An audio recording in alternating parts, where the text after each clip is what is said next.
स्वागत है आपका द न्यूज पर। मैं हूं आपके साथ शिप्रा सैनी। कर्नाटक विधानसभा चुनाव हो चुके हैं। 224 विधानसभा की सीटों पर आज मतदान हुआ है और उसके बाद सबकी निगाहें न सिर्फ नतीजों पर टिकी हैं बल्कि नतीजों से पहले जो एग्जिट पोल सामने आएंगे उसका इंतजार भी हर कोई कर रहा है कि आखिर कौन कर्नाटक की सत्ता पर काबिज होगा। लेकिन इन सब से पहले बीजेपी ने अपना इंटरनल सर्वे जारी कर दिया है। बीजेपी का जो आंतरिक आकलन जो है कर्नाटक विधानसभा चुनाव को लेकर सामने आया है। आपको ये बता दें कि बीजेपी ने ये दावा किया है कि 90 से 105 सीटें जो हैं बीजेपी कर्नाटक विधानसभा चुनाव में जीतेगी।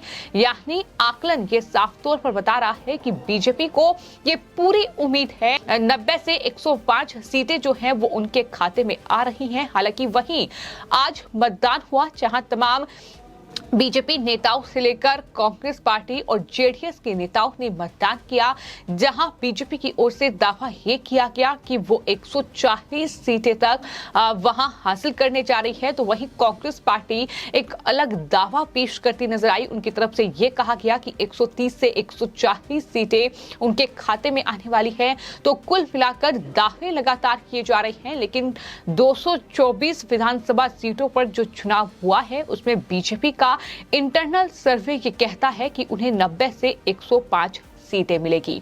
हालांकि ओपिनियन पोल जो सामने आए हैं उसमें भी बीजेपी को इतनी ही सीटें मिलने का अनुमान जताया गया है, लेकिन बीजेपी ने ये दावा किया है कि सीटें कितनी भी मिले लेकिन सत्ता पर बीजेपी ही काबिज होगी। चाहे तो वो अकेले अपने दम पर सरकार बनाएगी और चाहे तो वो किसी पार्टी के साथ गठबंधन करके सत्ता पर काबिज होगी, लेकिन सत्ता जो है वो बीजेपी की ही कर्नाटक में आएगी। ये बीजेपी नेताओं का, बीजेपी के जो प्रवक्ता हैं उनका तमाम दावा है कि सरकार जो है वो बीजेपी की ही कर्नाटक में बनेगी। कि कर्नाटक का ये चुनावी घमासान कई मायनों में बेहद अहम हो जाता है।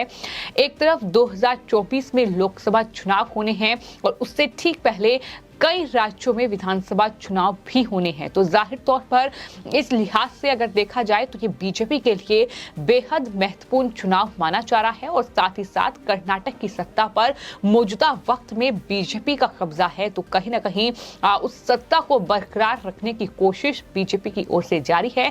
यही वजह है कि हमने देखा कि किस तरीके से कर्नाटक विधानसभा चुनाव में तमाम जो स्टार प्रचारक थे बीजेपी के वो मैदान में उतरे, फिर चाहे उसमें प्रधानमंत्री नरेंद्र मोदी हो, फिर चाहे केंद्रीय गृह मंत्री अमित शाह हो या फिर तमाम अलग अलग जो केंद्रीय मंत्री हैं स्मृति ईरानी से लेकर उत्तर प्रदेश के मुख्यमंत्री, असम के मुख्यमंत्री, इन तमाम नेताओं ने कर्नाटक में विधानसभा चुनाव में प्रचार किया है, बीजेपी को वोट देने की अपील की है। प्रधानमंत्री नरेंद्र मोदी ने भी आज दरअसल मतदान से ठीक पहले वोट देने की अपील की है। वहीं प्रधानमंत्री का ये दावा है कि कर्नाटक में दरअसल लोगों के लिए ये चुनाव नया इतिहास रचने का चुनाव है। ये चुनाव कर्नाटक को पूरे देश का नंबर 1 राज्य बनाने का चुनाव है और मुझे इस बात की खुशी है कि इस महायज्ञ के लिए कर्नाटक के लोगों ने बीजेपी की डबल इंजन सरकार पर ही भरोसा किया है। ये प्रधानमंत्री नरेंद्र मोदी को कहीं ना कहीं उम्मीद है कर्नाटक की जनता से। कुल मिलाकर जो तमाम एग्जिट पोल इस चुनाव के खत्म होने के बाद सामने आ रहे हैं का इंतजार हर कोई कर रहा है, लेकिन ये बीजेपी का इंटरनल सर्वे है जो कि काफी कुछ इशारा कर रहा है कि 90 से 105 सीटें मिलने का दावा बीजेपी वहां कर रही है। कुल विधानसभा की 224 सीटें हैं। जाहिर तौर पर बीजेपी को इन आंकड़ों में यानी जो इंटरनल सर्वे बीजेपी का है उसमें बहुमत नहीं मिल रहा है।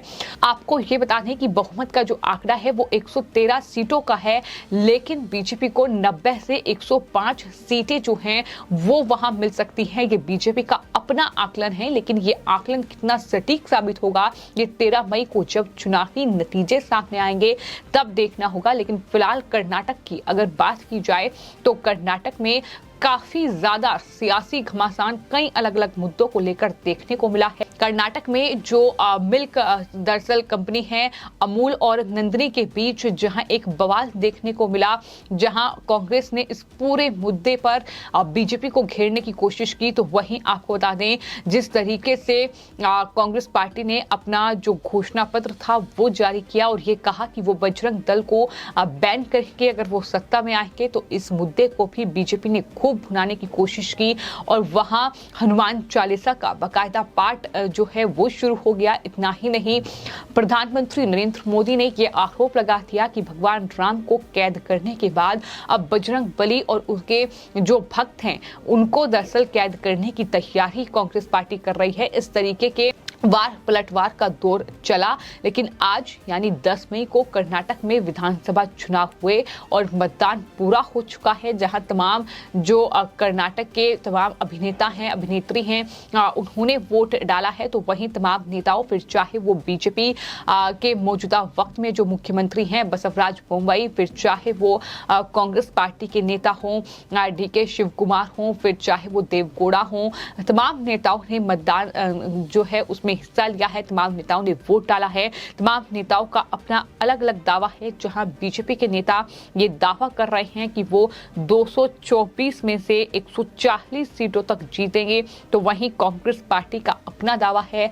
जहां आपको ये बताते हैं कि जो कांग्रेस पार्टी के राष्ट्रीय अध्यक्ष है मल्लिकार्जुन खड़गे, जो कि उनका गृह राज्य है कर्नाटक, तो ऐसे में वो भी वोट डालने के लिए पहुंचे और उनकी तरफ से दावा ये किया गया कि दरअसल कांग्रेस पार्टी को पूर्ण बहुमत मिलेगा। ये विश्वास उनको है, 130 से 135 सीटें भी कांग्रेस पार्टी जीतेगी, ये उनकी तरफ से कहा गया। हालांकि मल्लिकार्जुन खड़गे के कुछ ऐसे बयान रहे हैं जिन बयानों को लेकर बीजेपी ने वहां मुद्दा बनाया, वहां कर्नाटक की जनता का समर्थन कहीं ना कहीं एक तरीके से कई मुद्दों को लेकर उन्हें हासिल भी हुआ। तो इन सब का नतीजा क्या होगा ये 13 मई को देखना होगा। लेकिन बीजेपी का ये अपना एक बहुत बड़ा सर्वे है, ये इंटरनल सर्वे है बीजेपी का जो सामने आया है और उसमें दावा किया गया है कि 90 से 105 सीटें जो हैं वो बीजेपी को कर्नाटक विधानसभा चुनाव में मिल रही है। यानी बीजेपी को ये पूरा भरोसा है कि बीजेपी वहां किसी अन्य दल, हो सकता है कि जनता दल सेकुलर यानी JDS के साथ मिलकर वो सत्ता पर काबिज हो जाए, तो ये पूरी उम्मीद बीजेपी को है और ये उम्मीद है कि बीजेपी ही सत्ता पर काबिज होगी। हालांकि इसका जवाब आने वाले वक्त में मिलेगा, लेकिन फिलहाल कर्नाटक का ये चुनावी घमासान थम चुका है, चुनाव हो चुका है, वोट डाले जा चुके हैं, उम्मीदवारों की किस्मत जो है EVM में कैद हो चुकी है। EVM को लेकर भी काफी बवाल कर्नाटक में आज चुनाव के दौरान देखने को मिला, जहां कांग्रेस और JDS के कार्यकर्ताओं ने कहीं ना कहीं एक दूसरे से भिड़ते नजर आए, तो वहीं EVM में गड़बड़ी का आरोप भी लगाया गया। तो कुल मिलाकर तमाम तस्वीरों के बीच जो है कर्नाटक में अब चुनावी जो पूरा घमासान था, वो चुनावी रन था, वो थम चुका है और अब 13 मई को नतीजे सामने आएंगे। देखना दिलचस्प होगा कि कर्नाटक की सत्ता पर जो बीजेपी काबिज है, क्या वो अपनी सत्ता बरकरार रखती है या फिर एक बार फिर कांग्रेस जो है वो कर्नाटक में एंट्री करती है।